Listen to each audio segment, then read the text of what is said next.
दुनिया के सबसे शक्तिशाली धनुधर, जिनकी शक्ति के आगे देवता भी नतमस्तक हो जाते थे।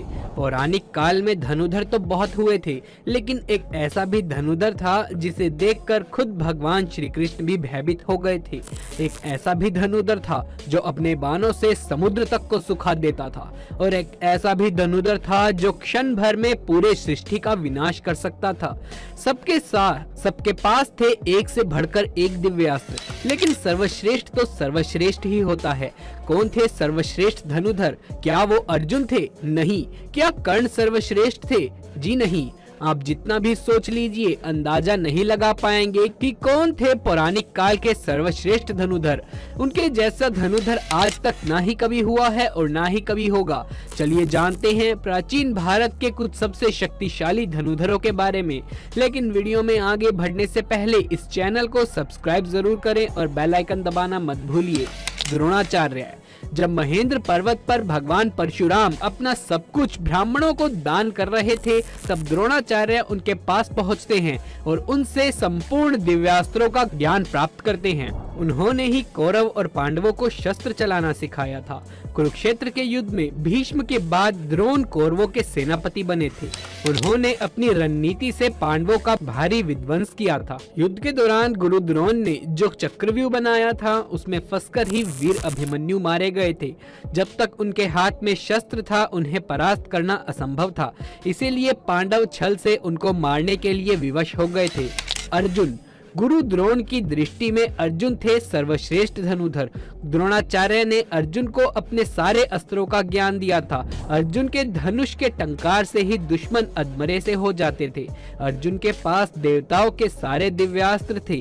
यहाँ तक कि महादेव को प्रश्न कर भी अर्जुन ने पशुपतास्त्र तक भी प्राप्त कर लिया था। अर्जुन दोनों हाथों से बाण चला सकते थे, इसीलिए उन्हें सव्यसाची कहा जाता था।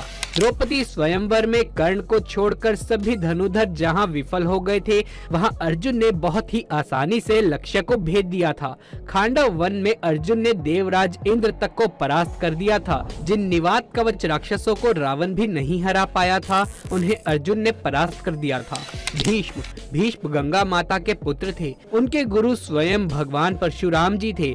एक बार तो अपने गुरु परशुराम जी के साथ ही भीष्म का युद्ध हो गया था। युद्ध में भीष्म और परशुराम जी एक दूसरे पर महाविनाशकारी अस्त्र शस्त्र चला रहे थे, लेकिन इस युद्ध का कोई परिणाम नहीं निकल रहा था। तो आखिर में इस युद्ध को रोकने के लिए देवताओं को आना पड़ा था। जब कुरुक्षेत्र का युद्ध शुरू हुआ था, तब पितामह भीष्म कौरवों के प्रथम सेनापति बने थे। भीष्म के वाहनों के आगे पांडव पक्ष के कोई भी योद्धा टिक नहीं पाए। भगवान श्री कृष्ण ने इस युद्ध में शस्त्र न उठाने का प्रण लिया था, लेकिन भीष्म ने अपने पराक्रम से श्री कृष्ण को अपनी प्रतिज्ञा तोड़कर शस्त्र उठाने के लिए विवश कर दिया था। भीष्म को नियम अनुसार युद्ध करके परास्त करना तो असंभव था, इसीलिए शिखंडी को सामने रखकर अर्जुन ने भीष्म को बाणों के शैया पर सुला दिया था। एकलव्य महाभारत काल के एक श्रेष्ठ धनुधर थे। जब द्रोण के पास एकलव्य शिक्षा के लिए गए थे, तब द्रोण ने उन्हें शिक्षा देने से इनकार कर दिया था। इसके बाद द्रोण को गुरु मानकर एकलव्य ने वन में धनुर्विद्या का अभ्यास करना शुरू कर दिया था। जब कौरव और पांडवों में से किसी को भी शब्द भेदी बाण चलाना नहीं आता था, तब एकलव्य अपने अभ्यास से ही शब्द भेदी बाण चलाना सीख गए थे।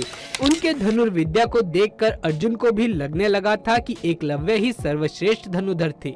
लेकिन एक समय गुरु दक्षिणा के नाम पर गुरु द्रोणाचार्य ने एकलव्य का अंगूठा कटवा दिया था। इसके बाद अंगूठे के बिना ही एकलव्य ने बाण चलाना सीख लिया था। दोस्तों, मॉडर्न आर्चरी में अंगूठे के बिना ही बाकी उंगलियों से बाण चलाया जाता है। इसका आविष्कार सबसे पहले एकलव्य ने ही किया था।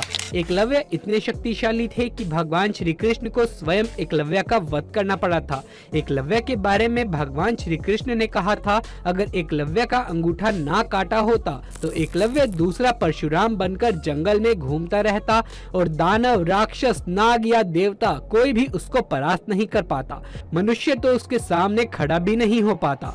भगवान श्री कृष्ण ने जिस धनुधर की तुलना भगवान परशुराम जी से की हो, वो कितने शक्तिशाली होंगे ये तो आप खुद ही सोच लीजिए। बर्बरिक घटोत्कच के पुत्र थे।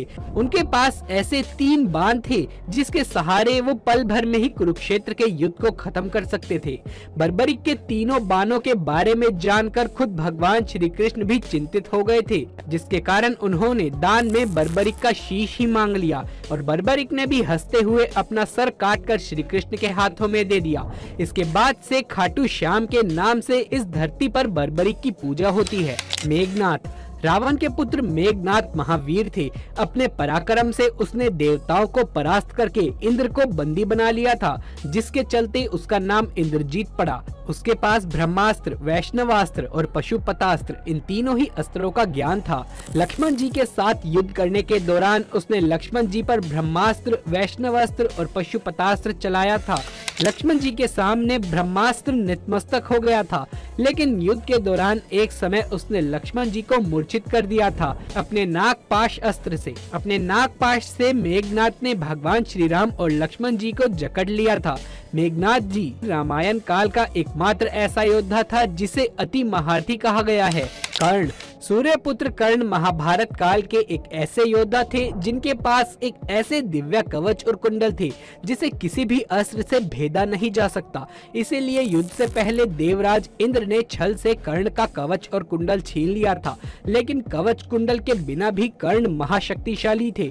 अंतिम युद्ध में जब कर्ण और अर्जुन का आमना सामना हुआ था, तब कर्ण ने 11 बार अर्जुन के गांडीव धनुष के प्रत्यंजा को काट डाला था। अर्जुन के ब्रह्मास्त्र को कर्ण ने साधारण बाणों से ही काट डाला था। इस युद्ध के दौरान कर्ण ने अपने महासर्प अश्वसेन नागबास से अर्जुन को लगभग मार ही डाला था। अगर भगवान श्री कृष्ण तब अर्जुन की रक्षा न करते तो अर्जुन कर्ण के हाथों जरूर मारे जाते। जब तक कर्ण के हाथ में शस्त्र था तब तक उनको किसी भी तरीके से परास्त नहीं किया जा सकता था। इसीलिए जब कर्ण निशस्त्र थे तब अर्जुन को छल से कर्ण का वध करना पड़ा था। लक्ष्मण जी शेषनाग के अवतार लक्ष्मण जी महापराक्रमी थे। उनके बाण द्वारा खींची गई रेखा में ही इतनी शक्ति थी कि रावण उसे पार नहीं कर सकता था। शास्त्रों के अनुसार वो एक श्रेष्ठ धनुधर थे। रावण के महाबलशाली पुत्र इंद्र को परास्त करने वाले इंद्रजीत का वध वही कर सकते थे, जिसने 14 सालों से सोया ना हो, जिसने 14 वर्षों तक किसी स्त्री का मुख ना देखा हो, जिसने 14 साल तक भोजन ना किया हो, वो और कोई नहीं भगवान श्री राम के भाई लक्ष्मण जी ही थे। उन्होंने ही मेघनाथ का वध किया था। रावण के शक्तिशाली पुत्र अतिकाय का वध भी लक्ष्मण जी ने ही किया था।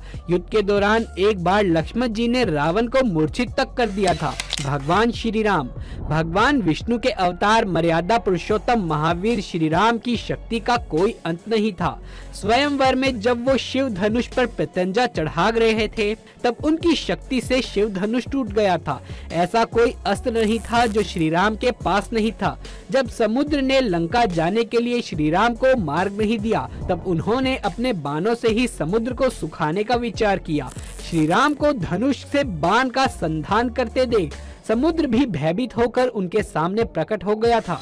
श्री राम ने अपने बाणों से कुंभकर्ण और रावण जैसे न जाने कितने राक्षसों को यमलोक भेज दिया था। देवों के देव महादेव संपूर्ण ब्रह्मांड और धनुर्वेद की उत्पत्ति महादेव से ही हुई है। वही इस सृष्टि की शुरुआत है और वो ही इसका अंत है। उनकी शक्ति अनंत है। वो पल भर में किसी का भी विनाश कर सकते हैं, इसीलिए वो ही सर्वश्रेष्ठ हैं। अगर आप महादेव के सच्चे भक्त हैं तो कमेंट बॉक्स में हर हर महादेव जरूर से लिख देना। आपके अनुसार सर्वश्रेष्ठ धनुधर कौन थे, कमेंट बॉक्स में लिख करके जरूर बताना। यदि ये वीडियो पसंद आया हो तो इसे एक लाइक करके अपने दोस्तों और रिश्तेदारों में ज्यादा से ज्यादा शेयर कर दें। कमेंट बॉक्स में जय श्री राम अवश्य से लिखिए। आगे भी ऐसे वीडियोस देखते रहने के लिए हमारे चैनल को सब्सक्राइब करके पास वाले बेल आइकन को दबा लें। जल्द मुलाकात होगी आपसे किसी अगली वीडियो में, तब तक के लिए आप सभी का धन्यवाद।